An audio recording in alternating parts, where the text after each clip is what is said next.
Hello बच्चों, let's see this question and the question says depolarization of nerve cell involves option A influx of potassium, option B influx of sodium, option C influx of calcium and chloride, option D efflux of calcium and chloride। और हमारा question यहाँ पर ये पूछ रहा है कि जब नर्व का डीपोलराइजेशन होता है तब क्या होता है।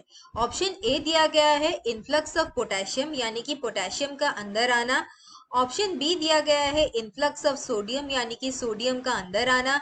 ऑप्शन सी दिया गया है कैल्शियम एंड क्लोराइड यानी कि कैल्शियम और क्लोराइड आयंस का अंदर आना। और ऑप्शन डी दिया गया है efflux of calcium and chloride यानी कि कैल्शियम जाना। और हमारा की कॉन्सेप्ट यहाँ पर ये होगा कि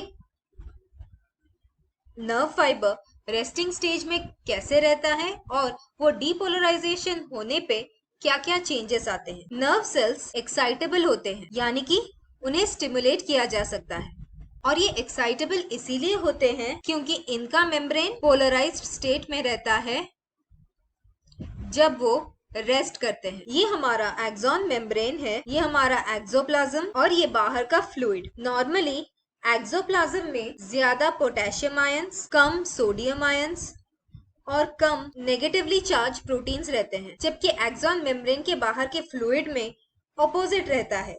यहाँ पर कम पोटेशियम होता है,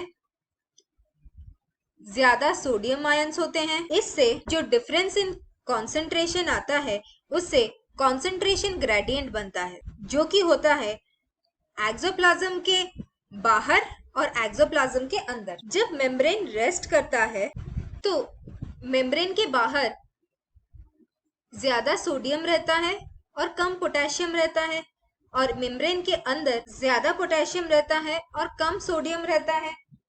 इसकी वजह से जो कॉन्सेंट्रेशन ग्रेडियंट सेटअप होता है उससे आयंस एक्सचेंज होते हैं, और वो भी सोडियम पोटेशियम पंप के थ्रू। ये एक्सचेंज करता है 3 सोडियम आयंस बाहर जाते हैं और 2 पोटेशियम आयंस अंदर आते हैं। इससे हमारे रेस्टिंग मेम्ब्रेन के आउटर सरफेस पे पॉजिटिव चार्ज आता है और इनर सरफेस पे नेगेटिव चार्ज आता है, और इससे जो पोटेंशियल डिफरेंस सेट होता है उसे रेस्टिंग मेम्ब्रेन पोटेंशियल कहते हैं। जब स्टिमुलस आता है हम कंसिडर कर सकते हैं एक्सॉन के मेम्ब्रेन के साइट ए पर, तब हमें पता है कि हमारा एक्सोनल मेम्ब्रेन उस साइट पे परमिएबल हो जाता है सोडियम के लिए, और सोडियम आयंस का इन्फ्लक्स होता है यानी कि सोडियम आयन अंदर आते हैं, जिससे मेम्ब्रेन का पोलैरिटी अपोजिट हो जाता है या फिर रिवर्स हो जाता है। आउटर सरफेस नेगेटिव हो जाता है और इनर सरफेस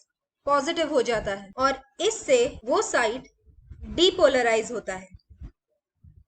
अगर इस डायग्राम को हम देखें, अगर साइट ए पे इम्पल्स आता है तो साइट ए में हमारा एक्सोनल मेम्ब्रेन परमिएबल हो जाता है सोडियम के लिए, और सोडियम आयंस अंदर आते हैं। बाहर से जब सोडियम आयन अंदर आता है तो फिर बाहर लॉस होता है पॉजिटिव चार्ज का, जिससे बाहर के मेम्ब्रेन में हमारा नेगेटिव चार्ज आता है, और अंदर आता है हमारा सोडियम आयन तो पॉजिटिव चार्ज गेन होता है, इसीलिए इनर सरफेस पॉजिटिव होता है और मेम्ब्रेन उस साइड पे डीपोलराइज होता है। हमारे क्वेश्चन के हिसाब से डीपोलराइजेशन ऑफ नर्व सेल से क्या होता है।